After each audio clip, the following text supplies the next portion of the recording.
Welcome to Carbon Compass, where we explore meaningful conversations around driving South Africa towards a sustainable future. This podcast is brought to you by Brundtland, where we use our in-house expertise to break down complex climate and sustainability topics in a way that is both accessible and actionable. Brundtland is a purpose-built consultancy committed to empowering people to create a sustainable planet. We help key stakeholders navigate the complexities of a carbon-constrained world, while balancing the needs of today with the ability of future generations to meet their needs in a responsible and equitable manner. Having successfully issued and commercialized over 7.5 million carbon credits across various sectors and technologies, Brundtland has established itself as a leading carbon revenue generation partner in Southern Africa. I'm Joseph Freimond, a sustainability consultant at Brundtland, and I'll be your host for today's episode. I'm joined by Henk Sa, one of our partners and the head of the carbon finance business. With over 20 years of experience within the carbon industry, Henk brings a deep knowledge into how the carbon market is evolving, both in South Africa and globally. In this episode, we'll be discussing carbon credits from conception to carbon commercialization. Whether you're a project developer looking to issue carbon credits, an intermediary looking for opportunity, or even just a curious observer, we hope to cover all that you need to better understand carbon credits. All right, Henk, before we dive into it, a quick question. Carbon credits have been around for decades now and are playing an increasingly important role at the corporate and national level. But public understanding still seems to be limited. Why do you think that is? Hi, Joseph. Oh, this is a good question. I think because it's a complex thing to get your head around. You know, a carbon credit exists as a result of something you didn't do, which is always a complicated aspect, right? It's how do I prove something I didn't do? I can only prove something I did do. That's why I think it's still a bit of a mystical area. Yeah, that makes sense.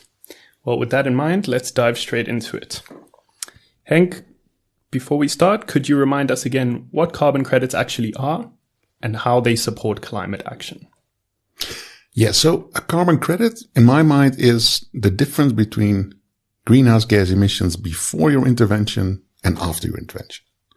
Right? This intervention can take many forms.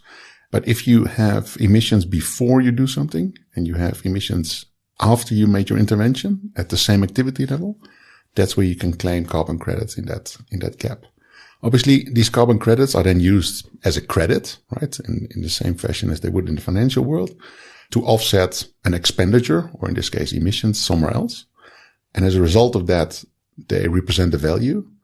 And as a result of that, they are independently verified and needs to be surrounded by a whole bunch of quality assurances. So how are carbon credits actually realized? Yeah, so the on-the-ground activity is exactly that. It's exactly what we discussed about just now. You have emissions, and you do something that reduces the amount of emissions, and in between those two levels are emission reductions. To give you an example, say in South Africa, the majority of electricity is made by Eskom, who makes the most of its electricity by burning coal. That means that every unit of electricity that Eskom puts on the national grid results in greenhouse gas emissions. If you would then build a wind farm, you would basically generate the same electricity, but you would have zero emissions. That difference per unit of electricity, from an emission point of view, that's where you can claim a carbon credit. Obviously, you can come up with all sorts of creative angles. Say, well, I did this differently today, so therefore I reduced emissions, therefore I claim carbon credits. There's a whole set of rules around the fact that not all things that reduce emissions rise to the level that you can claim carbon credits for it. Right, that makes sense. So who actually sets these rules? Independent carbon standards. Now, there's a wide range of carbon standards. I think the original, the core original standard was established by the UNFCCC. It's called the CDM, the Clean Development Mechanism. It developed a whole process and infrastructure for claiming carbon credits along a whole set of rules. These rules have then later on been adopted and converted by different carbon standards that were established over time. I think the latest count I read somewhere is that there's 22,000 carbon standards around the world. We only operate sort of with the 3 or 4 main carbon standards applied globally. So these standards obviously play a crucial role in safeguarding the quality of the carbon credits. Correct. How do they do this? First of all, the process is split into two phases. One is what they call the registration, and the second one is called the verification and issuance phase. And during the registration phase, you need to demonstrate first to an independent auditor, and then to the carbon standard itself, that you are implementing your project in such a way that it meets all the rules that they set out. They set out these rules at different levels, first at the standard itself, and then at what we call individual methodologies and tools, which specifically focus on either the type of project you're implementing or a specific aspect of how you claim your carbon credits. Okay, so now that we know what carbon credits are and where they are issued, how do we actually get to the point where they can be issued? Carbon credits are always issued retrospectively, right? So whatever you do in the carbon credit process, you cannot issue carbon credits unless the actual intervention has been implemented. Or in our example, until the wind farm is actually switched on. Parallel to that, to the building of this wind farm, you would register your project. That's the part of the process we spoke about. And then during operation, you will monitor all the relevant variables from that wind farm. Obviously, for a wind farm, that's not overly complicated. You measure the amount of electricity that your wind farm makes and puts onto the grid. And then you get this auditor back, who then conducts an independent verification on the amount of electricity that your wind farm has put on the grid and the amount of emission reductions that are a result of that. Maybe let's break this carbon credit project cycle down further for our listeners, starting at getting a project registered on a carbon registry. What practically needs to take place for this to happen? A couple of steps. This registration process starts with what we call the project design or the project description, depending on the terminology and the standard you use, which is basically a template that you complete set out by the carbon standard, where you apply this methodology as approved by the standard, and you collect and aggregate all the sort of supporting documents on how your wind farm is going to operate, where your wind farm is going to operate, etc., how it's going to be connected to the electricity grid. The list goes on and on. That information then gets submitted to this independent auditor who's accredited by the specific carbon standard. And the auditor comes out and checks if your wind farm is actually what you say it is and that it operates in the way that you say it does, and if that meets the requirements by the standard, either at the standard level and at the methodology level. If this is all accepted, then the auditor signs off on what they call the validation stage, and he submits a positive validation opinion to the standard, who then does a final check, and the project becomes registered at that point. It's important to keep in mind that that doesn't mean you now automatically will get carbon credits. It actually only means that the standard confirms that if you implement and operate your project as you've written down, you're eligible to claim carbon credits, which then happens in the next verification stage. So before we move on to the next phases, you had mentioned choosing a methodology as part of the project design phase. What exactly is that? Well, you can imagine that, there's many different ways that you can reduce emissions, and they all are, they vary. And therefore, the way you would be able to determine how it reduces emissions also differs. Well, example, in the wind farm, obviously you want to know, you need to have a method to work out what the carbon intensity of the electricity grid is, right? So how many tons of CO2 does the national grid emit per megawatt hour that is generated in relation to your project? The methodology outlines step by step on how you would be able to work that out. A different example would be, say you would have a landfill. Landfills, because of all the rotting potato peels, emit methane, which is a very potent greenhouse gas. If you would do an intervention there, you would cap the landfill, trap the methane, extract the methane with pipes, and then burn that and convert it into electricity. Obviously, measurements around the amount of emission reductions resulting from the methane not going into the atmosphere from a landfill, but into a pipe that feeds into an electricity generator, requires a whole set of different calculations. Therefore, that applies to a different methodology. Long story short, different project types require different methodologies.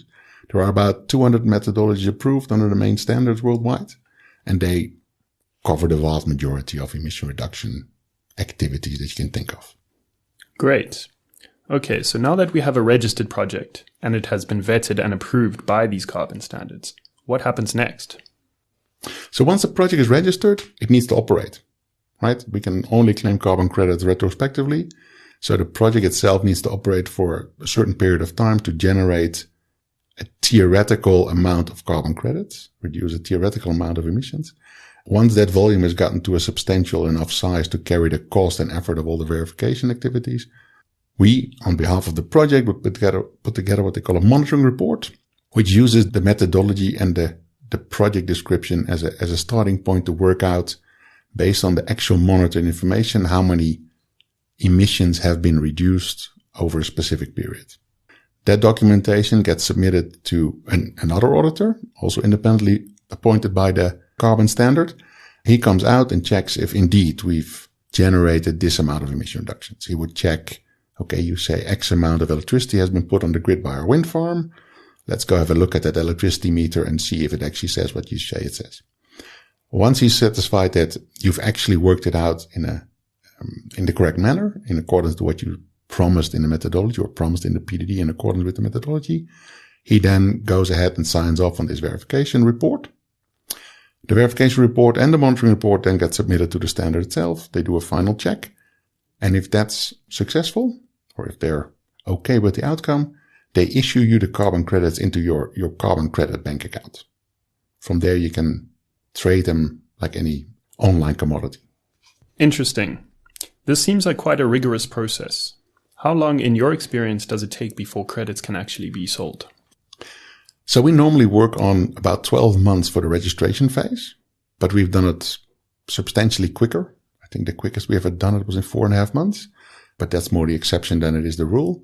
So we work on 12 months. Say you would start operation of your project on the day that it gets registered, and you would run it for a year to generate sufficient emission reductions to go into the verification process. The verification process would then take another, let's say, 6 months. The quickest part is the selling, right? Once issuance happens, you can just transfer them, sell them instantly on the spot. So 1 year of registration, a year of operation, half year for verification. That gets you to 2.5 to 3 years from start to finish. So this is in no way a quick process.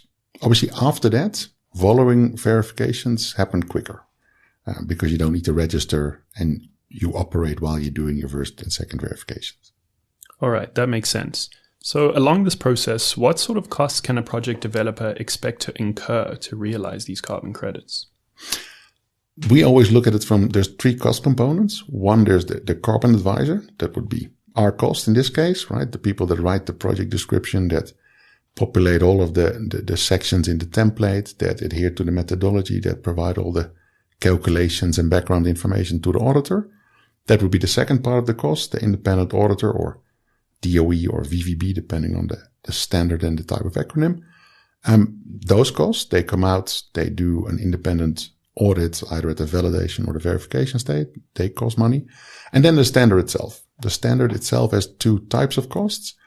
One along the process. So whenever you submit documentation towards the carbon standard, they charge you a fee. And at the end, they charge you a fee per carbon credit they issue to you. So those would be the three cost components. Okay, thanks. So we had asked our audience on LinkedIn for some questions on what they would like to know about carbon credits. One of the more frequently asked questions was about additionality. Could you give a brief overview of what that is? It's a fundamental aspect of what a carbon credit is. So when we started, we talked about the definition of a carbon credit is reduction in emissions between before you implemented your activity and after you implemented your activity. That implies that your activity is not already something you would have done in any case, right? It's a deviation from the business as usual scenario. Additionality is the concept whereby you need to demonstrate that you're deviating from the business as usual scenario. You're doing this in addition to or additional. That's what the concept of additionality is. I do find it always a bit concerning that this concept is taking on a life of its own and sort of scares away potential project developers.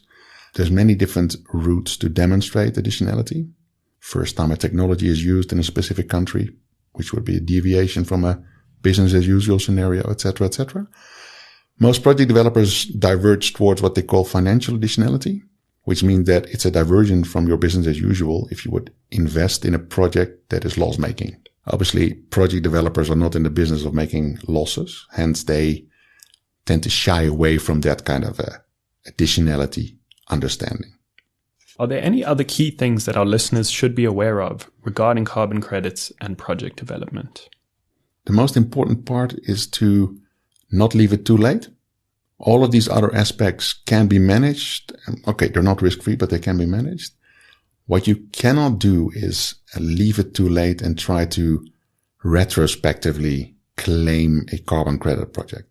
As you mentioned in the beginning, I've been doing this for 20 years. We, on a regular basis, still see people that spoke to us 5, 6, 7, 10 years ago. So, oh, we started working on this carbon credit project. We then left it, but we would like to pick it up now again. That's not how carbon credits work. You need to get this process going in parallel to the development of your project. You cannot do it as an afterthought. Hence, I think whenever you feel you could develop a project and it has a carbon credit component to it, develop it in parallel to you developing your project. And don't make the mistake of thinking, well, I'm busy with the project now. I'll come back to the carbon credits afterwards, because that's not how the system works. That makes sense. So now that you've outlined some of the key points for project developers, our audience was also interested in some of the key challenges in carbon credit generation. Could you provide some challenges in the carbon credit industry as a whole you have come across throughout your years of experience? I think one of the biggest challenging is certainty of outcome. This registration, verification, and an issuance process is uncertain by nature. Again, back to its sort of first principles. It's trying to demonstrate something you didn't do, which comes with a level of uncertainty with it, sort of by definition. The other thing I find over time that has changed recently over the last couple of years in South Africa, but historically, if you go into this relatively unknown process, as a project developer, you would like to know, well, what am I doing this for, right? What is the outcome? How much would I get for these carbon credits, and where can I sell them, etc., etc.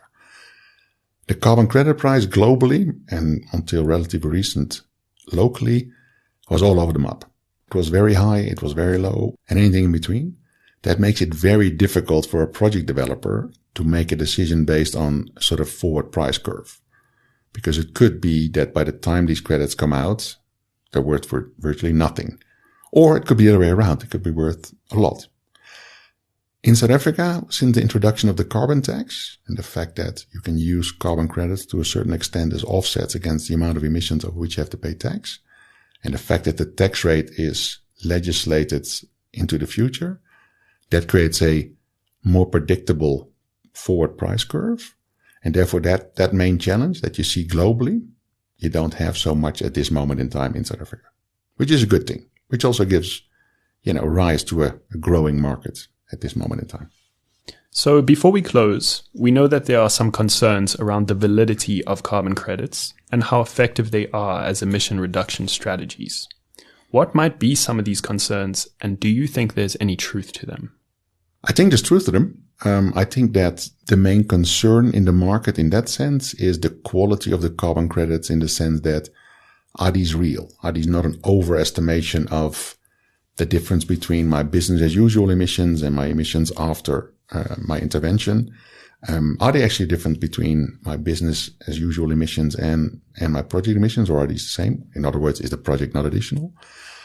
So there's lots of concerns around the carbon credits being real and the amount of carbon credits being issued on an individual project basis. This is obviously a rule-based system. So this only improves with the rules as set by the different standards evolving and becoming better. This is still a relatively new, even though it's been around for 2 decades in different forms and at different activity levels, it's still a relatively new system. So as long as everybody is aware that this is a system under development, and that mistakes in the past should not lead to scrapping the whole systems, but should lead to lessons learned and improvements, I think you'll get there in the end. But the idea that every carbon credit now has to be a perfect carbon credit is unfortunately not achievable. Thanks for that. So that brings us to the end of today's conversation. A big thank you to Henk for all his insights. Today we discussed what carbon credits are, the carbon credit cycle, some practicalities, and some key concepts such as additionality. We hope that this episode helped you to understand the carbon market better and showed you how they support global climate mitigation. If you're curious to know how the South African carbon market works in practice and our outlook on its evolution, be sure to check out episodes 1 and 2, where we discuss the state of the carbon market. Also be on the lookout for the 2025 updated edition of the State of the Carbon Market coming soon. In the meantime, please be sure to leave a review or share this episode to grow our community. You can also learn more about our work by visiting our website, www.brundtland.co.za, or following our LinkedIn page. For business inquiries, please contact us via email at info@brundtland.co.za or telephonically on 011 4477 892, and we'd be happy to discuss potential ways for collaboration. Thanks so much, and see you guys at the next episode.